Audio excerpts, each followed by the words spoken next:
भगवान की जय। श्री सीताराम भगवान की जय। श्री राधा वल्लभ लाल की जय। श्री गौरी शंकर महादेव की जय। सभी दर्शकों और भक्तों को कोटि कोटि प्रणाम। सबको प्रेम भरा जय जय श्री राधे। आज का सत्संग बहुत ही महत्वपूर्ण है। भगवत कृपा से ही, भगवान की कृपा से ही मैं आपको सुना रहा हूँ और आप सुन रहे हैं। आप पर विशेष भगवान की कृपा है, इस बात को आप अनुभव करें। इसी माध्यम से ये सत्संग होता है। आप बहुत कृपा पात्र हैं। मैं आपके सामने कुछ भी नहीं हूँ। आपकी कृपा से ही मैं कुछ बोल पा रहा हूँ और भगवत कृपा से ही आप कुछ सुन पाए। आज बहुत ध्यान पूर्वक बात सुने। देखो, परमार्थ की सच्चाई को हमें जानना बहुत आवश्यक है। हमको भ्रम में नहीं रहना है। यही परमार्थ अध्यात्म कहता है। हम अध्यात्म की ओर बढ़ते तो हैं, लेकिन भ्रम में भी बने रहते हैं। हमें भ्रम में नहीं रहना है बिल्कुल। अगर भ्रम में रहे तो सत्संग का मतलब ही क्या है। आप बहुत विवेक और ध्यान पूर्वक सारी बातें सुने और बिल्कुल भयभीत ना हो। ये मन हमें सत्य वस्तु में सुनने नहीं देता, भयभीत करता है और एक ना एक दिन तो वो घटित ही होगा। फिर हमारी वो अवस्था नहीं होती, हम विचलित हो जाते। निश्चित आप ध्यान पूर्वक सुने। देखिए, संसार ये बिल्कुल असार है। यहाँ कोई सार नहीं है। यहाँ भ्रमवश हम इस शरीर को आत्मा मानकर जी रहे हैं। देखिए ना, आप, हम या कोई भी इस शरीर को ही तो प्रेम करते हैं। इस शरीर से संबंधित वस्तुओं को तो ही प्रेम करते हैं। हम इसी को सत्य मानकर जी रहे हैं। निश्चित ये बहुत बड़ा भ्रम हो गया है। अब आप कहेंगे ये भ्रम कैसे हो गया है, हम तो शरीर ही हैं, मैं तो यही समझता हूँ। नहीं, हम शरीर नहीं हैं, यही तो भ्रम है और ये एक दिन छूटेगा ही। ये सभी रोगों की जड़ है। मेरी बात मानिए आप। हमें अब क्या करना है, क्या उपाय है? एक ही उपाय है, हम भगवान नाम का आश्रय लें, उनकी शरण में जाएं। तो शरण में तो हम जा रहे हैं, हम तो नाम भी जप रहे हैं। फिर क्या परेशानी आ रही है? क्यों हमें आनंद का अनुभव नहीं हो रहा है? परेशानी है, ये अहंकार। बिल्कुल आप बात मानिए। इस देह को हम अपना मैं मानकर और ये सब कर्म करते हैं। ये अहंकार ये सब करवाता है। अगर हम अपने इष्ट देव को जगह दे दें तो इस शरीर रूपी रथ की बागडोर वो संभाल लेंगे। बात मानिए, फिर आपके जीवन में आनंद ही आनंद हो जाएगा। अभी तो हम करते हैं हर वस्तु। देखिए ना, हम भक्ति में भी चलते हैं तो भी अहंकार रहता है। हम दूसरों भक्तों से अपनों को श्रेष्ठ समझते हैं। देखना, आप अंदर से बहुत गौर से देखना।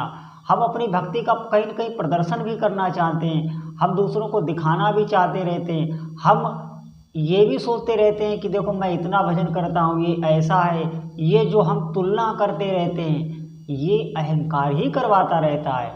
अगर हमारे अंदर दीनता आ जाए, अगर हमारे अंदर वास्तविक दीनता आ जाए कि नहीं, मुझे सत्य मार्ग में चलना है, मुझे भी तो अनुभव करना है कि परमार्थ का सुख क्या है। परमार्थ का सुख बगैर सच्चाई के नहीं मिलता। और सच्चाई क्या है कि अपने में भी तो देखो, मेरे अंदर क्या क्या कमी है, क्या क्या अवगुण है। आपके अंदर दीनता आने लगेगी।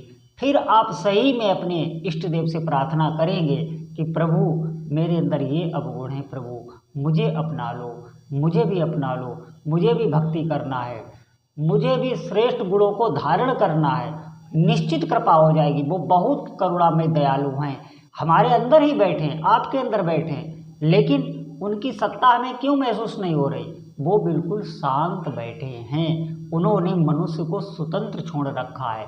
वो अपना भी बैठे हैं इसी देह में, लेकिन शांत हैं। क्यों शांत हैं? क्योंकि जब तुम ही सब कर रहे हो तो वो शांत हैं।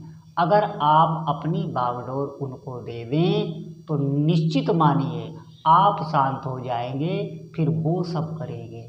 आप बिल्कुल एक दृष्टा हो जाएंगे, बहुत आनंद आपके हृदय में उमड़ेगा। ये बहुत बड़ी बात मैं बता रहा हूँ, नहीं तो धोखा खा जाएंगे।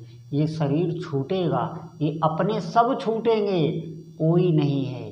क्या मालूम आगे जीवन में क्या विपदा हम पर आने वाली है, कितना बड़ा कष्ट आने वाला है। पल में यहाँ कुछ भी हो सकता है। किसी के शरीर का भी आप ये नहीं कह सकते ये इतने दिन चलेगा, कोई लिखित नहीं है। सब भ्रम में बात मानिए, काल के गाल में ही बैठे। एक ही उपाय है, आप हरि शरणम, भगवान की शरण में हो जाओ, मेरी बात मानिए और अपनी बागडोर उनको देने की कोशिश करें। जो भी कर रहे हैं प्रभु करा रहे हैं, मैं कुछ नहीं कर रहा हूँ। यही अहंकार बैठा रहता है। मैं जो कर्तृत्व भाव है, मैं भक्ति भी कर रहे हैं, माला भी कर रहे हैं, लेकिन ये मैं बना ही रहता है। अगर यही चीज़ आप ऐसे सोचें कि हे प्रभु आप मुझसे कराइए, प्रभु आपकी ही कृपा से मैं भक्ति कर सकता हूँ।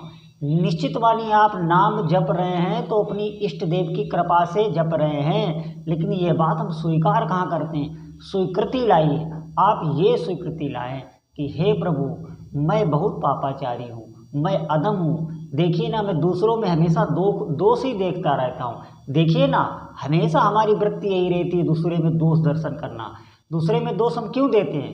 क्योंकि हम अपने को बहुत अच्छा मानते हैं। दोष दर्शन तभी होगा, और दोष दर्शन अहंकार को पुष्ट करता है। बात मानिए, इसको काट डालिए। आप अपने को समर्पित कीजिए अंदर से कि हे प्रभु अब आप करिए, मैं किसी लायक नहीं हूँ, मैं आपकी शरण में हूँ प्रभु, मैं पापी हूँ, मेरी रक्षा कीजिए प्रभु। ऐसी आप प्रार्थना कीजिए और उनका नाम सुमिरिए। देखिए धीरे धीरे आपका हृदय द्रवित होने लगेगा। निश्चित मानिए आंसुओं की धारा बहने लगेगी।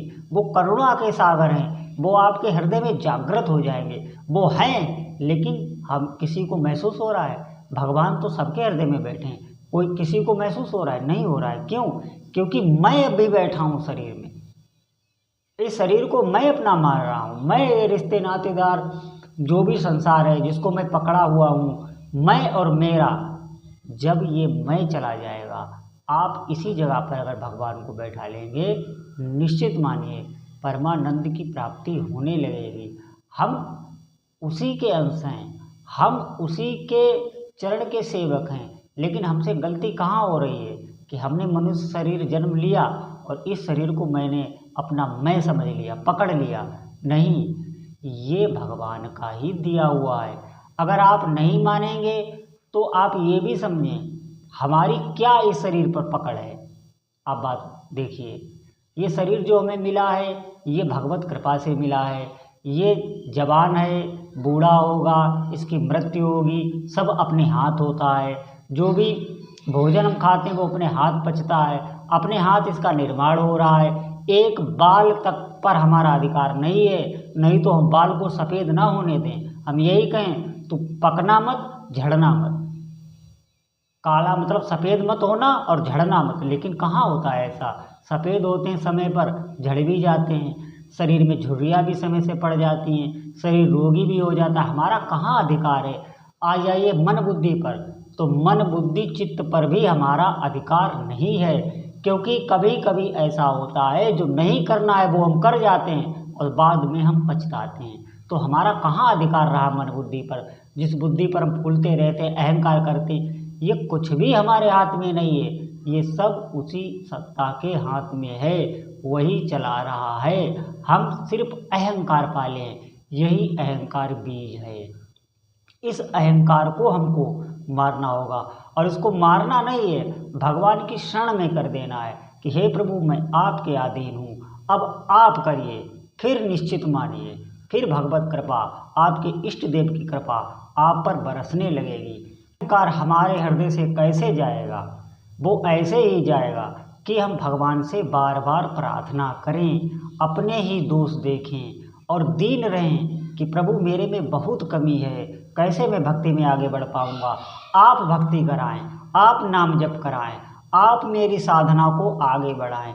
उनकी कृपा से साधना करो, उनकी दम पे साधना करो, अपने साधना करो, अपनी दम पे साधना ना करो। अगर आप अपनी दम पे साधना करेंगे तो अहंकार पुष्ट होता रहेगा आप कहेंगे मैं इतना नाम जप करता हूँ, मैं अपने भगवान की सेवा करता हूँ, मैं इतना दान देता हूँ, मैं ये करता हूँ, मैं ये करता हूँ, ये मैं।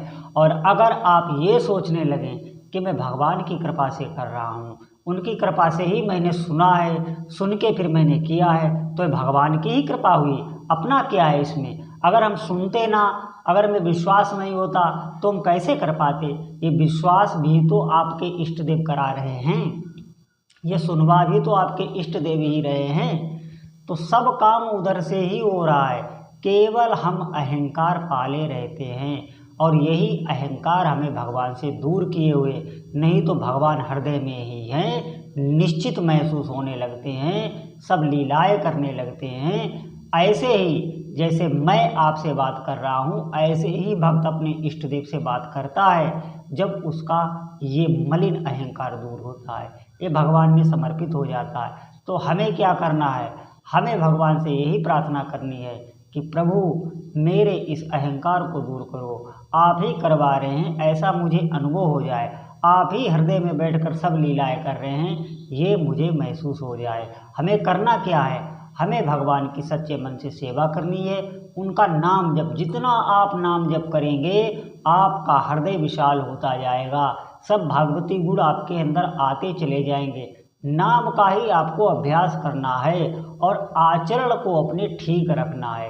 कोई भी हम ऐसा कार्य ना करें, दूसरे में दोष दर्शन ना करें, भक्ति की कभी तुलना ना करें और किसी भक्त का अपराध ना करें, किसी भी भक्त की निंदा ना करें। वो जैसा भी है वो भक्ति कर रहा है, सबका स्वभाव अलग अलग है, वो अपनी गति को प्राप्त होगा, आप अपनी गति को प्राप्त हो।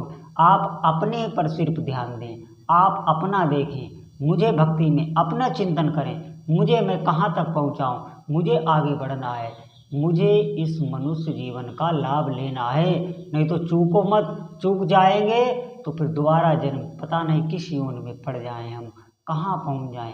ये काल चक्र तो बराबर घूम ही रहा है। आप बात मानिए, ध्यान दीजिए, बहुत कीमती समय है, इसे बर्बाद मत करिए, भगवान की भक्ति कीजिए और अपना कार्य भी कीजिए। भगवान आपका मंगल करें। बोलो जय जय श्री राम।